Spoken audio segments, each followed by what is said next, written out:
দেশবাসীর উদ্দেশ্যে পিনাকি ভট্টাচার্য জরুরি সতর্ক বার্তা দিয়েছেন। একটি মহল রাজনীতির গতিপথ একদম ফুল 360 ডিগ্রি পরিবর্তন করে দিচ্ছে। সে একটি মহলকে সেনাপ্রধান, বেসিক্যালি আরো অনেক পক্ষ এখানে জড়িত হয়ে আসে। দর্শক, বাংলাদেশের রাজনীতির গতিপথ বিশ্লেষণে পিনাকি ভট্টাচার্য এই মুহূর্তে সবচেয়ে রেলেভেন্ট পারসন এবং সবচেয়ে পাওয়ারফুল ব্যক্তি। কারণ পিনাকি ভট্টাচার্যের ভিডিওতে পররাষ্ট্র সচিব জয় বাংলা হয়ে যান। পিনাকি ভট্টাচার্যের প্রভাবে, যেটা বাংলাদেশে কেউ কল্পনা করতে পারত না, যে ধানমন্ডি 32 একদম জয় বাংলা করে দিবে, সেটা হয়েছে। এরকম আরো নানান অঘটন পিনাকি ভট্টাচার্যের প্রভাবে হয়েছে। এমনকি বিএনপি যে জয় বাংলা হয়ে যাচ্ছে, এটাও মেইন অবদানটা পিনাকির। এই পিনাকি ভট্টাচার্যকে নিয়ে সেনাবাহিনী ক্যান্টনমেন্টে সেনাপ্রধান নানান গোপন বৈঠকে কথা বলেন। পিনাকিকে কিভাবে ঠেকানো যায় এ বিষয়ে আলাপ আলোচনা হয়। ভারত সরকারের উচ্চ পর্যায়ে পিনাকিকে নিয়ে আলোচনা হয় যে পিনাকিকে কিভাবে ঠেকানো যায়। কারণ এক পিনাকি শুধু বাংলাদেশ না, টোটাল দক্ষিণ এশিয়ায় তোলপাড় তৈরি করে দিচ্ছে, আমরা সেটাই দেখতে পাচ্ছি। অতএব পিনাকির কোনো সতর্ক বার্তা কেন গুরুত্বপূর্ণ, আশা করি বোঝাতে পেরেছি। এবার দেখি যে পিনাকি কি সতর্ক বার্তা দিয়েছেন। ফেসবুকে পিনাকি ভট্টাচার্য লিখেছেন, দেশবাসী সাবধান। সাবধান বাণী উচ্চারণ করছেন, এটা সতর্ক বার্তা। জেনারেল ওয়াকাররা ইন্ডিয়ার স্বার্থে দেশের রাজনৈতিক গতিমুখ অন্যদিকে ঘুরিয়ে দিচ্ছে। হ্যাঁ, আমি এটা ব্যাখ্যা করেছি নানানভাবে। বাংলাদেশের রাজনৈতিক গতিপথ পাল্টে গেছে। এখন যারা ভালো কথা বলছে তারাও কারো এজেন্ট হয়ে বলছে। যেমন কেউ ছাত্র সংসদ নির্বাচন চাচ্ছে, তাও কারো এজেন্ট হয়ে বলছে। এটা স্বাভাবিক নয়। তো এখন ইন্ডিয়া যে বাংলাদেশে খেলবে, এটা তো স্পষ্ট বোঝাই যাচ্ছে। দেখেন, সেনা প্রধান এখানে যেটা বলছে, জেনারেল ওয়াকারের কথা বলছে। জেনারেল ওয়াকারকে যারাই ডিফেন্ড করার চেষ্টা করুক, যাই করুক, দুইটা পয়েন্টে জেনারেল ওয়াকারকে কখনো ডিফেন্ড করা যাবে না। দুইটা উপাদান থাকার কারণ, এক, তিনি আওয়ামী লীগ হাসিনা নিয়োগ দিয়েছেন। তো জেনারেল ওয়াকার এত ভালো হলে তাকে হাসিনা নিয়োগ দিত, বা হাসিনা নিয়োগকৃত লোক এত ভালো, এটা কখনো বাংলাদেশে এস্টাবলিশ করা যাবে না। এক।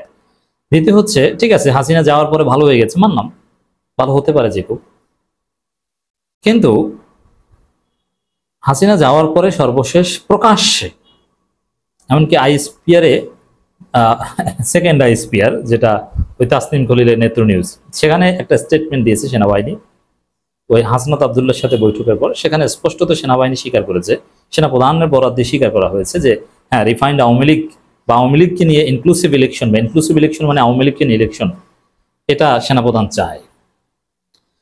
আওয়ামী লীগকে নির্বাচনে চায়, যদিও এখন আওয়ামী লীগ নিষিদ্ধ কিংবা নির্বাচনে আসার সুযোগ নেই, নিবন্ধন বাতিল হয়ে গেছে, স্থগিত হয়েছে। কিন্তু আওয়ামী লীগ পালানোর পরও আওয়ামী লীগকে নির্বাচনে চায়। তাহলে সেনাপ্রধান যে ভারতের হয়ে খেলছেন, এটা বুঝতে পিনাকির আর কোনো দলিল দেওয়ার প্রয়োজন নেই, এটা প্রমাণিত। সেনাপ্রধানকে কেউ দায়মুক্তি দিতে পারবে না এই দুইটা ঘটনার পর। আপনি হাসিনার আত্মীয় বা হাসিনার লোক, হাসিনা নিয়োগকৃত, এটা আপনি বাদ দিতে পারতেন যদি আওয়ামী লীগকে নির্বাচনে প্রকাশ্যে, যদি গোপনে চাইতে তাহলে অস্বীকার করতে পারতো না, আমি কখনো বলিনি নির্বাচনে আওয়ামী লীগকে চাই, আওয়ামী লীগ থাকবে কি থাকবে না এটা আমার কোনো বিষয় না, অস্বীকার করতে পারতেন। কিন্তু না, স্টেটমেন্ট দিয়ে স্বীকার করেছেন, প্রকাশ্যে স্বীকার করেছেন। ইট মিনস দ্যাট এই সেনাপ্রধানকে সন্দেহের চোখে রাখতে হবে, ইটস মাস্ট। আপনি চাইলেও এটা অস্বীকার করতে পারবেন না। একই সাথে আমরা দেখেছি যে সেনাবাহিনীর সাথে ডক্টর ইউনূসের মুখোমুখি অবস্থান, চট্টগ্রাম বন্দর ইস্যু, মানবিক করিডোর ইস্যু এবং নির্বাচন ইস্যু নিয়ে সেনাপ্রধান যে কঠিন বক্তব্য দিয়েছেন অফিসার্স অ্যাড্রেসে, স্পষ্টত ডক্টর ইউনূসের সাথে বিরোধ। অতএব সেনাপ্রধান যে ইন্ডিয়ার হয়ে খেলতে পারেন, পিনাকি ভট্টাচার্যের এই বক্তব্য যে সঠিক হতে পারে, আশা করি আমি বোঝাতে পেরেছি। এক, বাংলাদেশ সেনাপ্রধান একজন ইন্ডিয়া অনুরাগী ব্যক্তি।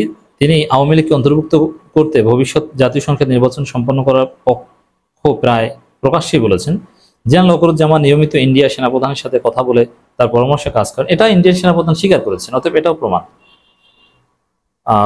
সেনাপ্রধান, এটা ভারতীয় সরকারের পক্ষ থেকে বারংবার দাবি করা হয়েছে।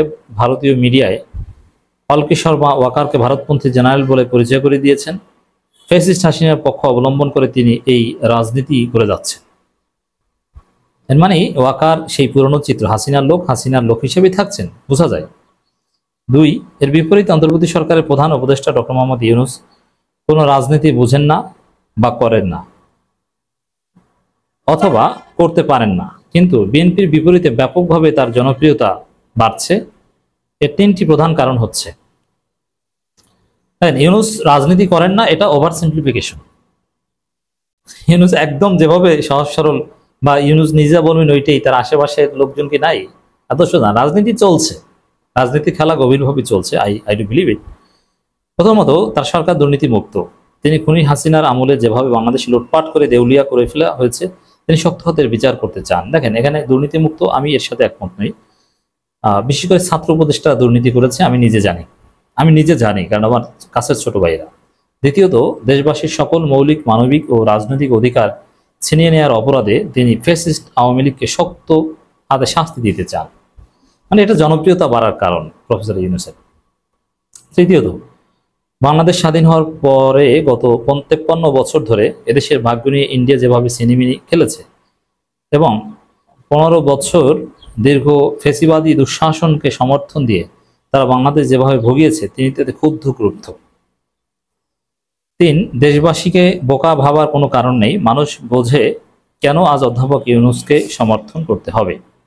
তাহলে এই ইউনূসকে সরাতে চায় সেনাবাহিনী না, আই রিপিট, সেনা প্রধান। 4, দেশবাসীকে বোকা ভাবার কোনো কারণ নাই। মানুষ বোঝে কেন আজ অধ্যাপক ইউনূসকে সমর্থন করতে হবে, জোগাতে হবে। অভিন্ন কারণে সশস্ত্র বাহিনীর 95% সদস্য বুঝে এই অন্তর্বর্তী সরকারের প্রধান উপদেষ্টার পেছনে কেন একজোট হয়ে দাঁড়াতে হবে। কারণ এটা বাংলাদেশের স্বাধীন অস্তিত্ব ও সার্বভৌমত্ব প্রশ্ন। স্বাধীন সত্তা নিয়ে ইন্ডিয়ার মুখোমুখি দাঁড়িয়ে আপন দেশের জনগণ স্বার্থ রাষ্ট্র পরিচালনার বিষয়। আর সেই দেশবাসী যখন দাঁড়িয়ে যায়, তখন জেনারেল ওয়াকার সহ অল্প কিছু কর্মকর্তা ভিন্ন কিছু করার সুযোগ হারিয়ে যায়। মানে এখানে একটা বিষয় যে জেনারেল ওয়াকাররা যাই করুক না কেন, সেনাবাহিনী ঠিক লাইনে আছে, অতএব চাইলেও ওয়াকার কিছু করতে পারবে না। আমার এটার একটা ব্যাখ্যা হচ্ছে সেনাবাহিনী টোটালও যদি চায় তারপরে কিছু পারবে না, কারণ জনগণ বাংলাদেশে এমনভাবে ইউনিফাইড, বা রাজপথে জনগণ যে টেস্ট ম্যাচগুলো খেলেছে অতীতে, তাতে কোনো সরকার, কোনো বাহিনী, কেউ জনগণের উপর জোর করে কিছু চাপিয়ে দিতে পারবে না। সেই যুগ বাংলাদেশে একদম নেই। হাসিনার মতো প্রতাপশালী সরকার, যেখানে সমস্ত প্রশাসন দলীয়করণ করা হয়েছিল, যেখানে সেনাবাহিনী হাসিনার পক্ষে খেটেছে, গুলি করেছে, আরো নানান বিষয়, সে হাসিনাই পারেনি। আর বাংলাদেশে কতজন সেনাবাহিনী বলেন তো? আর পুলিশ কি জনগণের বিপক্ষে গুলি করবে? আর রাজনৈতিক দলগুলো তখন আবার ঐক্যবদ্ধ হয়ে যাবে। এমনকি বিএনপি এখন সেনাপ্রধানের সাথে একসাথে তলে তলে প্রেম করলেও বিএনপিও দিন শেষে এই অভ্যুত্থানের বিরুদ্ধে দাঁড়াবে নিঃসন্দেহে। অতএব কোনো চান্স নেই। 5, গত বুধবার ঢাকার সেনানিবাসে সেনা প্রাঙ্গণে অফিসার্স অ্যাড্রেস সেনাপ্রধান দেওয়া বক্তব্য বলে গণমাধ্যম সামাজিক মাধ্যমে যা প্রচার হচ্ছে, তা বিশেষ করে 3টে সত্য উদ্ঘাটিত হয়। প্রথমত, ফেসিবাদী দল আওয়ামী লীগের কার্যক্রম নিষিদ্ধ হওয়ায় জেনারেল ওয়াকার সহ তার ঘনিষ্ঠ সহযোগীরা ছোট্ট গ্রুপটি খুবই বিক্ষুব্ধ হয়ে পড়েছে। কোনো কারণ না থাকার পরও এই ক্ষুব্ধ গোষ্ঠীটি বিচারের মুখোমুখি হওয়ার ভয়ে বা চাকরি হারানোর ঝুঁকিতে ক্লান্ত, হতাশ ও কাতর হয়ে পড়েছে। দ্বিতীয়ত, সেই কারণে তারা অন্তর্বর্তীকালীন সরকারের সংস্কার কার্যক্রম, রোহিঙ্গা প্রত্যাবাসন লক্ষ্যে গৃহীত পদক্ষেপ এবং জুলাই ঘোষণা বা প্রোক্লেমেশনকে বাধাগ্রস্ত করার উদ্যোগ নিয়েছে। তৃতীয়ত, সরাসরি জাতীয় স্বার্থের বিরুদ্ধে অবস্থান নিয়ে এই গোষ্ঠীটি শত্রু ভাবাপন্ন ইন্ডিয়াকে স্বার্থক অগ্রাধিকার দিচ্ছে। প্রতিবেশী এই দেশটির পক্ষ নিয়ে তাদের এজেন্ট হিসাবে বাংলাদেশ বিরোধী কার্যক্রম লিপ্ত জনধিকৃত ফ্যাসিস্ট দলটিকে সঙ্গে নিয়ে সকল দলের অংশগ্রহণের মধ্য দিয়ে অন্তর্বর্তীমূলক জাতীয় সংসদ নির্বাচনের তথ্য হাজির করে প্রধান উপদেষ্টার উপর চাপ সৃষ্টি করছে।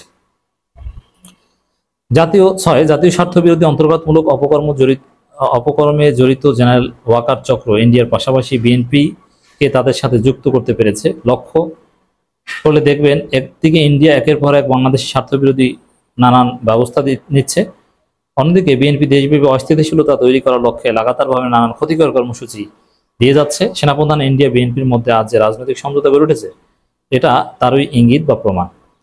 এখানে তাহলে পিনাকি ভট্টাচার্যের যে জরুরি বার্তা, সতর্ক বার্তা, তার জিস্ট বা কি পয়েন্টস কি? সেনাপ্রধান, বিএনপি, ইন্ডিয়া, আওয়ামী লীগ মিলে গেছে এবং সেনাপ্রধান যেহেতু ভয়ে আছে, তার ফলে যে কোনো সময় একটা মরণ কামড় দিতে পারে। এর মানে কোনো একটা কু ঘটানোর চেষ্টা করতে পারে। কিন্তু এসেন্স হচ্ছে যে এটা পারবে না। কেন পারবে না? যে সেনাবাহিনী 95% অফিসার সঠিক পথে আছে, সৈনিকরা সঠিক পথে আছে, এবং এদেশের জনগণ এটা মেনে নিবে না। যত বড়ই শক্তি হোক না কেন, এটা মিয়ানমার না, এটা বাংলাদেশ। সেনাবাহিনীকে শাসন ক্ষমতায় কখনো মানুষ টলারেট করবে না।